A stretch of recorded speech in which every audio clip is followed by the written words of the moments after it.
श्रीगुरुभ्यो नमः। हरि ओम। ओम गणानां त्वा गणपतिगुं हवामहे कविं कवीनामुपमश्रवस्तमम् ज्येष्ठराजं ब्रह्मणां ब्रह्मणस्पत न शृण्वन्नोतिभिः सीदसादनम्। श्रीमहागणाधिपतये नमः। ओम गुरवे सर्वलोकानां धिषजे भवरोगिणां निधये सर्वविद्यानां श्रीदक्षिणामूर्तये नमो नमः। ओम शरदिंदु समाकारे परब्रह्मस्वरूपिणे वासरापीठ निलये सरस्वती नमोस्तुते। श्री महासरस्वत्यै नमः। हरि ओम। ओम श्रीमात्रे नमः। మనము అందరము కూడా సూర్య భగవానుడి యొక్క కిరణ పుంజములచే వచ్చేటటువంటి శక్తి వలన ఆధారపడి ఆ యొక్క శక్తి వలన మన యొక్క దేహమంతా కూడా పునీతమై విశేషమైనటువంటి ఆనందాన్ని ఉత్సాహాలని పొందుతూ ఉన్నాం. మరి నవగ్రహాలని అట్లాగే ఎన్నో ఈ పాలపుంతలో ఉన్నటువంటి ఇంకా ఎన్నో గ్రహాలని కూడా తన చుట్టూ తిప్పుకుంటూ ఆ సూర్య భగవానుడు మనకున్నటువంటి ద్వాదశ రాశుల్లో మకర రాశిలోకి ప్రవేశించేటటువంటి సమయం ఈ నెల అనగా జనవరి 14వ తేదీన 2025 సంవత్సరం జరగబోతోన్నది.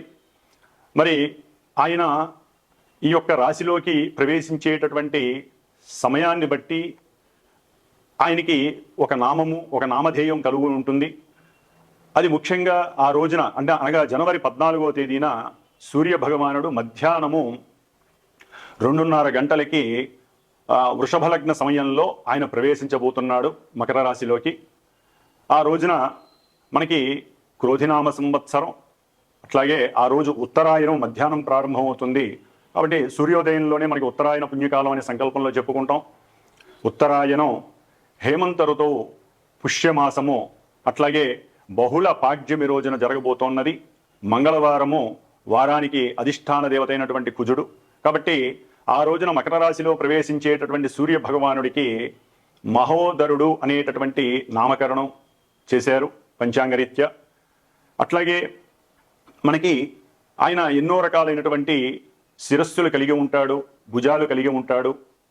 అట్లాగే తను చేసేటటువంటి స్నాన జలము కానివ్వండి, ఔషధాలు కానివ్వండి, వాటిని బట్టి ఆయన ఈసారి సంక్రాంతి పురుషుడై సింహము యొక్క వాహనముగా చేసుకొని, సింహాన్ని వాహనముగా చేసుకొని ఆయన బిండి నామధేయము కలిగినటువంటి సింహం పైన ఆయన ప్రయాణిస్తున్నాడు. కాబట్టి ఈ రవి సంక్రమణం అనేటటువంటిది మంగళవారం జరగటం కావున ఈ యొక్క కారణం చేత దొంగలకి హాని కలుగుతుంది. ఆయన మారేడు స్నానం చేయటం ద్వారా మహాభయము, వ్యాధి, దుర్భిక్షము, అట్లాగే మంగళవారం అవటం చేత ఎన్నో రకాలైనటువంటి బీభత్సాలు, ఇబ్బందులు కలుగుతాయి.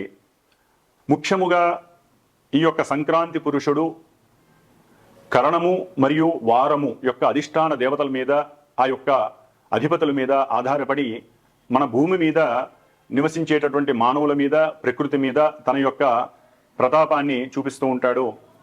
కాబట్టి ఏదేమైనప్పటికీ కూడా ఈ యొక్క మకర సంక్రాంతి అందరూ కూడా సుభిక్షంగా శుభప్రదంగా ఆచరించుకొని సమస్త గ్రహాలు విడుదల చేసేటటువంటి కాంతి కిరణాలను తనలో అన్వయించుకొని ఆయన యొక్క కిరణాల ద్వారా మనకి విశేషమైనటువంటి ఆరోగ్యాన్ని, అట్లాగే ఆయుష్ని, మనస్సంకల్ప సిద్ధిని, చైతన్యాన్ని కలుగజేసేటటువంటి ఆ సూర్య భగవానుడికి నమస్కరిస్తూ మరి ఈ నెల మరి సంక్రమణం జరుగుతుంది.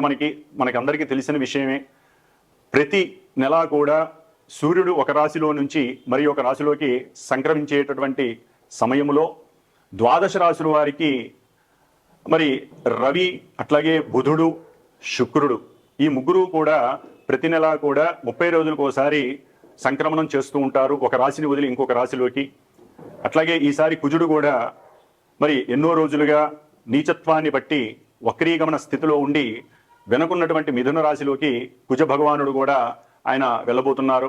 కాబట్టి ఈ 4 గ్రహాల యొక్క మాస ఫలితాలు ఏ విధంగా ఉంటాయి, అట్లాగే మనకి తెలిసినటువంటి సంవత్సర ఫలితాలు గురు శుక్ర రాహు, గురు శని రాహుకేతువుల వలన ఏ విధంగా ఉంటాయో మరి రాసుల వారిగా మనం తెలుసుకుందాము.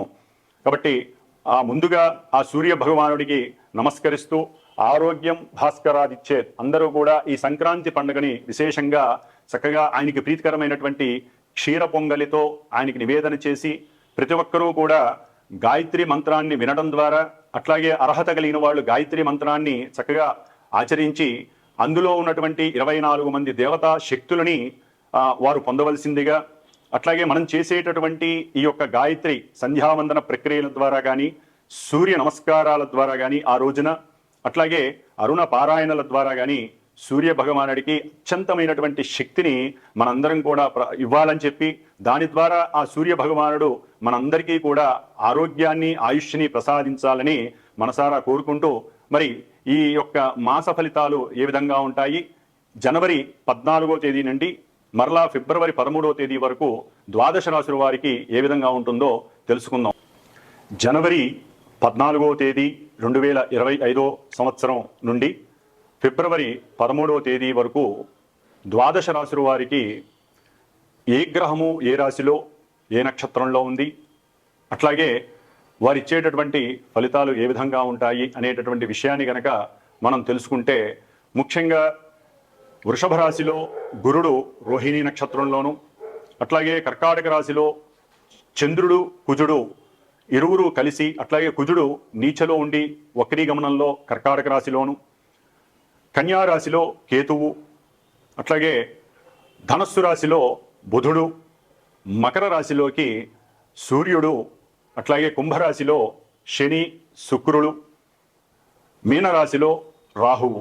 ఈ విధంగా మన యొక్క భచక్రంలో అంతరిక్షంలో గ్రహాలు ద్వాదశ రాశుల్లో సంచరిస్తూ, వారు ముఖ్యంగా నక్షత్రాలలో సంచరిస్తూ నక్షత్రాలకు సంబంధించినటువంటి ఫలితాలు, రాశులకు సంబంధించినటువంటి ఫలితాలు ఏ విధంగా మన మీద ప్రసరింపజేస్తాయో మరి ఇప్పుడు తెలుసుకుందాం. అలాగే ఈ ద్వాదశ రాశుల్లో పరిభ్రమించేటటువంటి గ్రహాలలో ముఖ్యంగా కుజుడు ఈ నెల అనగా జనవరి 22వ తేదీన మిథున రాశిలోకి వక్రీగమనం చేస్తూ సంచరిస్తూ ఉంటారు.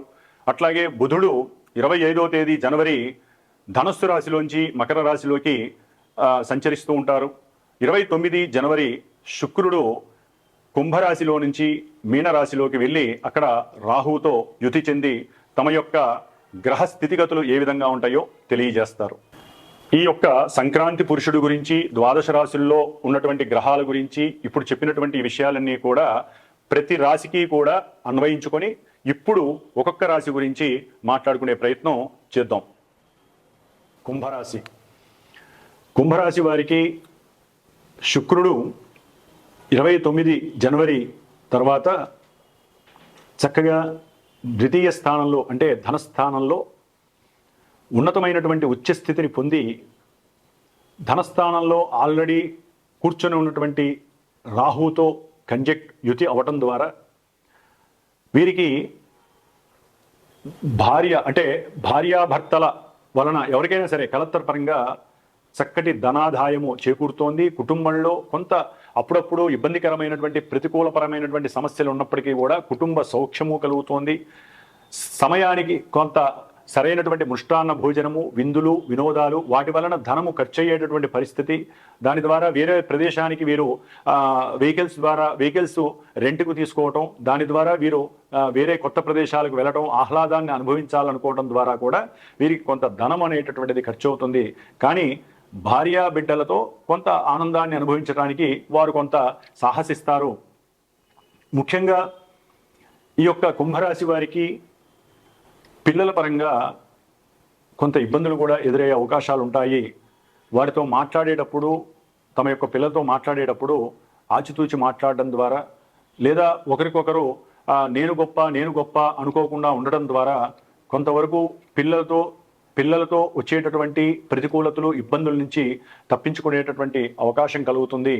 లేదా ఆకస్మికంగా సంతానంతో లేదా వారు చేసేటటువంటి వృత్తిపరమైనటువంటి విషయంలో కావచ్చు, లేకపోతే పోలీస్ వ్యవస్థలకి సంబంధించినటువంటి వారితో మాట్లాడే పద్ధతుల్లో ఏదైనా వీరు అజ్ఞానంతో కనుక మాట్లాడినట్లయితే, లేదా లాయర్లతో వాగ్వాదం కనుక చేసినట్లయితే వీరు కొంత నష్టాన్ని పొందవలసినటువంటి పరిస్థితి. అట్లాగే వీరి తెలివితేటలకి కూడా ఇది ఒక పరీక్షాకాలం. ఉన్నటువంటి జ్ఞానంతో మాత్రమే మాట్లాడాలి తప్ప నాకు అన్నీ తెలుసు, నా అంతటి వాడు లేడు, నా ఆలోచన శక్తి ఒక స్టేజ్లో ఉంది అని అనుకున్నట్లయితే అది వీరికి లేనిపోయినటువంటి అంటే ఎక్కువగా సాహసించటం అని చెప్పుకోవచ్చు మనం. దాని ద్వారా లేనిపోని సమస్యలకి గురి అవకాశం ఉంటుంది. వారికి ఉన్నటువంటి మనోధైర్యం కూడా కొంత తగ్గే పరిస్థితి కనిపిస్తోంది ఈ కుంభరాశి వారికి. అయితే కుంభరాశి వారికి సంఘంలో ఉన్నటువంటి కీర్తి ప్రతిష్టలు మొన్నటి వరకు బాగున్నప్పటికీ కొంతవరకు తగ్గేటటువంటి పరిస్థితులు కనిపిస్తున్నాయి. ఉద్యోగ విషయాలలో వీరికి కొంత ఛాన్స్ వచ్చినట్టుగా అనిపిస్తుంది, కానీ అది జరిగేటటువంటి అవకాశం ఉండదు. ఎందుకంటే వారు ఎప్పుడైతే వారితో మాట్లాడతారో, అంటే ఉద్యోగం ఇచ్చే వారితో మాట్లాడేటటువంటి సందర్భంలో ఆ యొక్క రాజీ పడలేక వీరికి ఉన్నటువంటి జ్ఞానాన్ని అధికంగా యూజ్ చేయడం ద్వారా ఆ వచ్చేటటువంటి ఉద్యోగము అవతల వాడు ఇవ్వనటువంటి పరిస్థితి కలగటానికి, దాని ద్వారా ఉద్యోగ అవకాశం కూడా పక్కకి వెళ్ళేటటువంటి పరిస్థితి కనబడుతోంది. కాబట్టి వీరు బద్ధకాన్ని వదిలివేయడం ఒకటి, అట్లాగే తమకున్నటువంటి నాలెడ్జ్ ఒక స్టేజ్లో మాత్రమే దాన్ని తీసుకెళ్లడం ద్వారా కొంతవరకైనా వీరు తమ యొక్క అభీష్టాన్ని నెరవేర్చుకోవడానికి చాలా వరకు ముందుకు వెళ్ళేటటువంటి పరిస్థితి కనబడుతోంది. అట్లాగే వీరు ఏదైనా గృహపరంగా కానివ్వండి, లేకపోతే వారి దగ్గర ఉన్నటువంటి పూర్వ ఆస్తుల వలన కానివ్వండి, వారికి ఏదైనా ఒక పూర్వపు ఆస్తులకి సంబంధించినటువంటి పత్రాలు దొరకడం ద్వారా వీరికి కొంత లాభకరమైనటువంటి పరిస్థితి కనపడుతోంది. అట్లాగే వీరు మత ప్రచారాల పరంగా కానివ్వండి, లేకపోతే దేవాలయ వ్యవస్థల ద్వారా కానివ్వండి, మాట్లాడేటప్పుడు కొంత ఒళ్ళు దగ్గర పెట్టుకోకపోతే వీరికి లేనిపోయినటువంటి కేసుల్లో ఇరుక్కునేటటువంటి పరిస్థితులు కలుగుతాయి. ఆగమ్య గోచరంగా ఉంటుంది పరిస్థితి కుంభరాశి వారికి. ఎందుకంటే సంతానపరంగా మాత్రం ప్రతికూలత్వం చాలా చాలా ఎక్కువగా కనబడుతుంది. కాబట్టి వీరు చాలా జాగ్రత్తగా ఉండాల్సినటువంటి పరిస్థితి. ముఖ్యంగా చక్కటి ధనాదాయం కలిగేటటువంటి పరిస్థితి అయితే వీరికి కనబడుతుంది. ఆకస్మికంగానే లభిస్తుంది ఆ ధనాదాయం కూడా. అట్లాగే చేసేటటువంటి వృత్తి ఉద్యోగం, ముఖ్యంగా ఉద్యోగ విషయంలో కూడా అనుకోకుండా కలిగేటటువంటి ఇబ్బందులు, దానివల్ల పడేటటువంటి మానసిక క్షోభ, డిసప్పాయింట్మెంటు, ఇవన్నీ కూడా పడేటటువంటి పరిస్థితి కుంభరాశి వారికి కనబడుతోంది. కాబట్టి సరైనటువంటి ఆలోచన శక్తి, మీకున్నటువంటి పూర్వజన్మ కృతం వలన ఈ జన్మలో మీరు మాట్లాడే మాట వలన చక్కగా సంఘంలో కీర్తి ప్రతిష్టలు పెంపొందించుకోవచ్చు. పెద్ద పెద్ద వ్యక్తులతో, పారిశ్రామికవేత్తలతో, వ్యాపారవేత్తలతో మాట్లాడే అవకాశం కలుగుతుంది. దాని ద్వారా కూడా మీకు కొంత లాభపడేటటువంటి పరిస్థితి కనబడుతోంది. కాబట్టి మీరు మాట్లాడే ప్రతి మాట అవతల వ్యక్తులతో కమ్యూనికేషను, దీని మీద ఆధారపడి కుంభరాశి వారికి ఈ నెల రోజులు కూడా తమ యొక్క గోచారం యొక్క పరిస్థితి, గ్రహస్థితి తెలియజేస్తోంది. ఏదేమైనప్పటికీ వీరు గృహపరంగా, ఆర్థికంగా, తమ అనుకున్నటువంటి అభీష్టపరంగా సుఖమైనటువంటి భోజనాన్ని, అట్లాగే తమ అనుకున్నటువంటి ఆర్థిక పరంగా ఉన్నతమైనటువంటి స్థితిని పొందే పరిస్థితులు కూడా ఎదురవుతున్నాయి. ఓం శ్రీమాత్రే నమః.